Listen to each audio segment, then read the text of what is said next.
Can you talk a little bit about how you went about structuring the novel? It's very complex, and how you went about first of all writing it and then putting it together.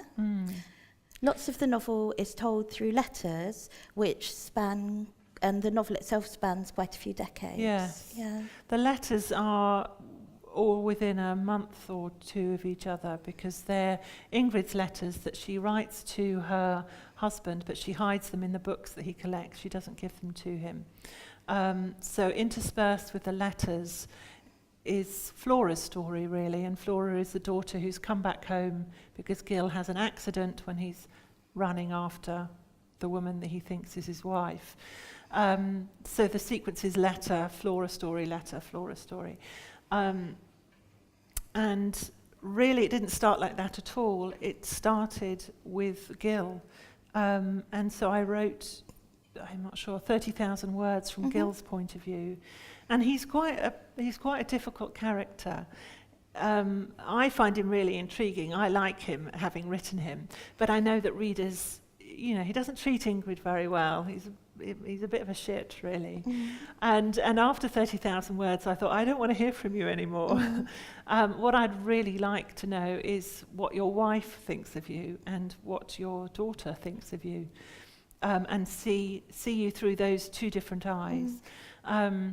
But because I knew by then that Ingrid had disappeared off a beach and nobody knows what's happened to her, I thought it's going to be quite hard to write from her point of view. So that's when I started writing the letters, and she hides them in his books.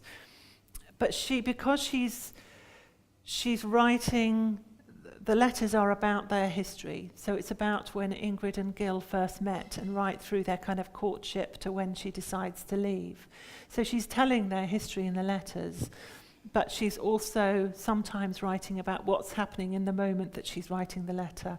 So Flora might interrupt her. Flora, age 10, might say, "Why are you writing that letter, Mummy?" So there are, in a way, 3 different times that I had to kind of juggle. And really, I wrote it so that I could get just to the first draft, so I could say that I finished that. And once I'd got there, it took about a year and a half maybe, then I could play around with it and make sure that sequence worked, and also just check the timelines, because it did become really complicated. And I had this big chart of how old everybody was at different times, and I thought I had got it. I thought, right, I've worked it all out, because you change one date and then everything is out. And actually, if you realize that something is happened on a Sunday, and this is in 1976, and the shop, she goes to the shop and the shop is closed, you think, oh, you've got to change everything. So it became really complicated. So I had this big chart, and actually when finally it went, after done kind of editing with my agent and with my editor, and then it went to the copy editor.